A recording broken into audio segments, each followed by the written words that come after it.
नमस्कार दोस्तों, इजराइल के द्वारा ईरान पर एक बड़ा अटैक किया गया है। इजराइल के करीब 200 फाइटर जेट ईरान के अंदर जाते हैं और मल्टीपल साइट्स पर इनके द्वारा यहाँ पर हैवी बॉम्बिंग की गई है।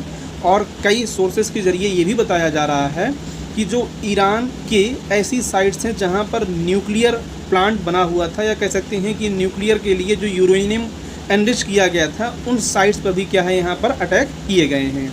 और यहाँ पर काफ़ी जान और माल दोनों की क्या है यहाँ पर क्षति हुई है। इसके रिटेलिएशन में ईरान के द्वारा भी इजराइल पर एक बड़ा अटैक किया गया।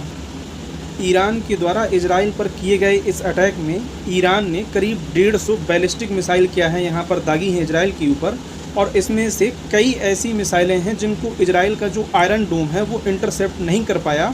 और इजराइल की जो कैपिटल है तेल अवीव, यहाँ पर कई मिसाइलें गिरी गई हैं और इनके घेरे जाने से यहाँ पर कई बिल्डिंगों को बड़ा नुकसान हुआ है और कुछ लोगों के यहाँ पर मारे जाने की भी खबर निकल के सामने आ रही है।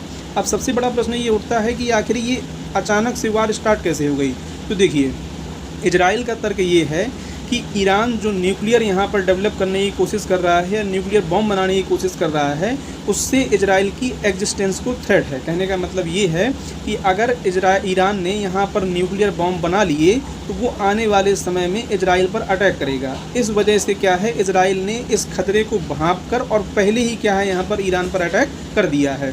अब यहाँ पर अभी तक यूएसए का जो स्टांस था वो ये देखने को मिल रहा था कि इनने बिल्कुल पूरी तरीके से पल्ला इसमें झाड़ लिया था कि इनका कोई रोल नहीं है जो भी यहाँ पर अटैक देखने को मिला है।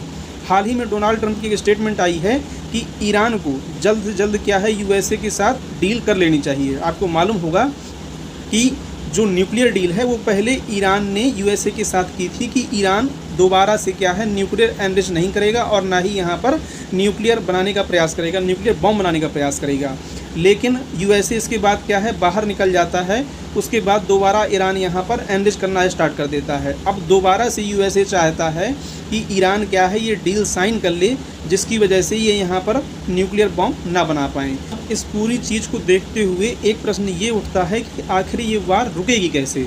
तो देखिए, इसके रुकने के पीछे सीधे सीधे यहाँ पर इजराइल के द्वारा कहा गया है कि अगर ईरान जो यूरेनियम को बनाने का अपना प्रोसेस है उसको बंद कर देता है, या इस बॉम्ब बनाने की प्रोसेस को बंद कर देता है, तो ये वार क्या है रुक जाएगी। और कहीं ना कहीं ऐसा प्रतीत हो रहा है कि यूएसए के दबाव की वजह से ही ये चीज़ें सारी की जा रही हैं, ताकि ईरान कहीं ना कहीं एक न्यूक्लियर डील कर ले, जिसके बाद ये न्यूक्लियर डेवलप्ड कंट्री ना बन पाए। आपकी क्या राय है इसमें, जरूर कमेंट सेक्शन में बताइएगा। Thank you for watching. जय हिंद, जय भारत।